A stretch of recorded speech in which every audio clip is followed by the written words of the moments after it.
Et ce matin, les Ivoiriens réagissent après l'annonce du retour de Yaya Touré en équipe nationale. Et oui, je vous en parlais ici même hier, du désir de Yaya Touré de revenir en équipe nationale. Et ce matin, l'Inter vous a demandé votre avis. Le point qu'on puisse dire, c'est que c'est plutôt mitigé. Un professeur s'interroge, qu'est-ce qu'il revient chercher en sélection? Yaya Touré a assez d'argent, je ne vois pas l'utilité de son retour. Un agent immobilier affirme, lui, nous étions en grande difficulté lors des éliminatoires pour la qualification à la Coupe du Monde 2018. Nous n'avons pas vu Yaya Touré, il faisait le malin. Nous n'avons plus besoin de lui. Tandis que pour un commerçant, le retour de Yaya Touré en sélection est à saluer. Il pense que c'est une bonne nouvelle pour la Côte d'Ivoire. Waouh. Notre voix relate l'histoire d'un Ivoirien qui anarque des banques maliennes. Et c'est sans nul doute un coup dur pour les institutions bancaires du Mali. Un hacker ivoirien leur a fait perdre plusieurs milliards.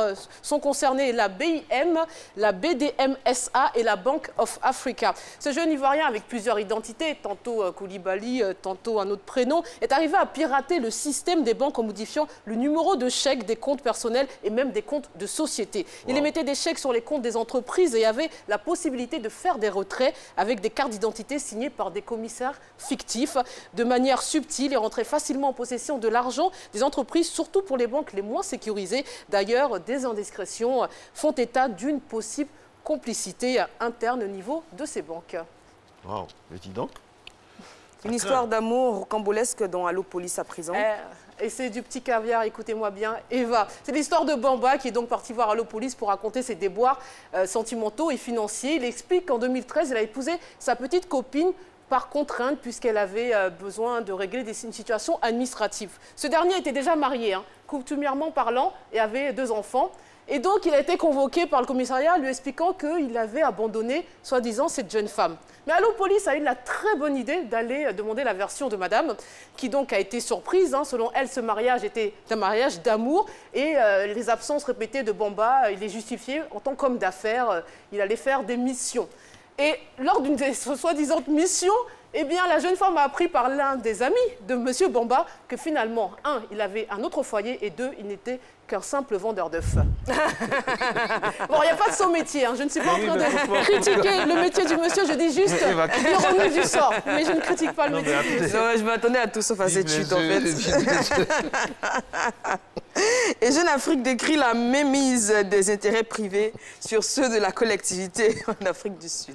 En moins de 10 ans, Atul Adjaye et Rajesh Gupta, fils d'immigrants indiens, ont réussi le tour de force de s'offrir le président de la République, la moitié de son gouvernement, une demi-douzaine de PDG de sociétés d'État et les principaux responsables des services de sécurité de la première puissance économique du continent africain.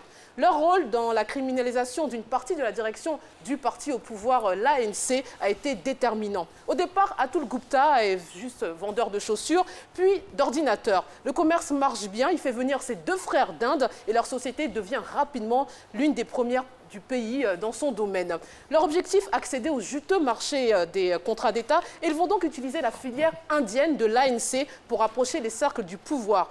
Élu président en 1999, Thabo Mbeki les emmène avec lui lors d'une visite en Inde, mais les tient à distance. Peu importe, les Gupta ont ferré dans son entourage un gros poisson beaucoup moins regardant sur la morale, le vice-président d'alors, Jacob Zuma. Ils embauchent 2 de ses enfants et l'une de ses 4 épouses dans leur société et ne lâchent plus jamais leur prise. La suite était bien sûr à découvrir dans Jeune Afrique. C'est un article passionnant et déconcertant que je vous conseille vivement.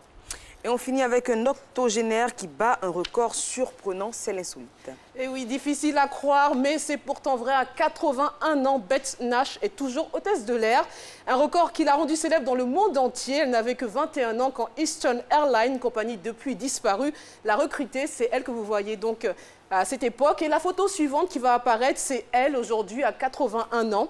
Et elle nous dit, à l'époque, il y avait beaucoup d'hommes d'affaires, puis les femmes sont arrivées avec leurs manteaux de fourrure, leurs parures, leurs chapeaux. On ne voyait pas les tongs et les baskets d'aujourd'hui, se souvient-elle. L'image qui suit, regardez-la bien, Marcelin. Cette image, et imaginez-vous Eva ou moi-même à 81 ans sur les lignes de Air Côte d'Ivoire. si Dieu nous donne longue vie et surtout si les économies ramassées grâce au salaire de la RTI ne suffisent pas. Donc pour éviter ça, augmentez-nous.